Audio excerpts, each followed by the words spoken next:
Hey growers, Dakine 420 Mad Scientist here. Today we've been invited over to Shango and we're going to be talking with Shane McKee about environment in your garden. That's going to be one of the most important things you need to pay attention to. Morning, Shane. Morning. Nice to see you again. Thanks, you as well. So, help our gardeners out a little bit. What's some of the most important things they need to pay attention to in the garden?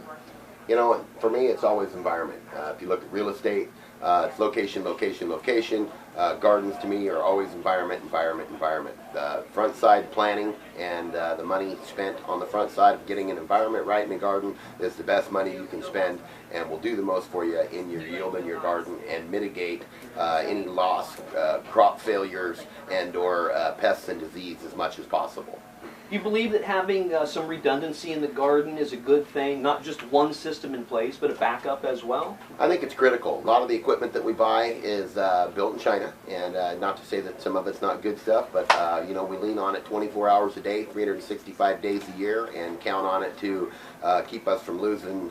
You know, it could be a $1,000 crop if you're growing at home, or it could be hundreds of thousands of dollars worth of crop in one time if you had a sensor failure.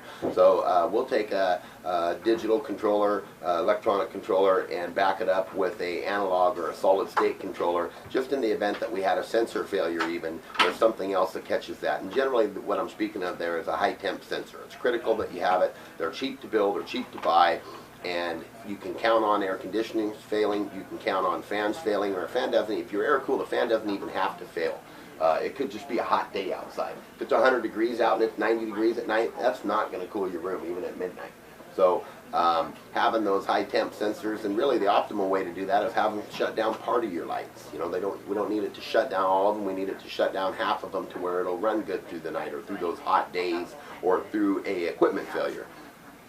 Shane, do you have a preference or an opinion on gardeners running CO2?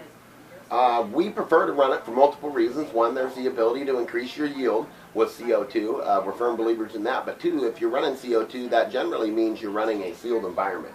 Sealed environment's the key word there, and that is, it mitigates any risk, most risk of variables from outside.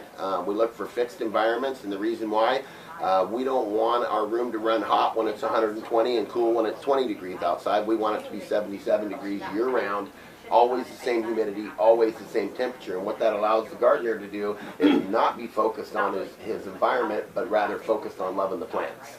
Excellent. Do you have a preference on a style of light? Do you run LEDs, HPS? What's your preference? We're running HPS, and we're running some CMH, some ceramic metal halides along with that. Changes gives us some additional spectrum and some really good resin production. LED lights are making leaps and bounds. There's actually a couple manufacturers out there and some guys that I really respect as farmers that are using them now. I've seen some pretty impressive stuff with a couple manufacturers. For years they just didn't have the spectrum right. They've now got the spectrum right, and there is still leaps and bounds to be made, I believe, in the LED technology in the years to come, especially. I think it'll become more of the mainstream lighting that's used. Well, yeah, and funny that you say that, because we're actually in the middle of working a little deal out with an LED lighting company. More information to come from the Mad Scientist. Shane, thank you very much for having us out today. Thanks really for coming appreciate in. it. All right, growers. Valuable information from a very knowledgeable grower and entrepreneur. Dakine 420 Mad Scientist. Trust the Mad Scientist.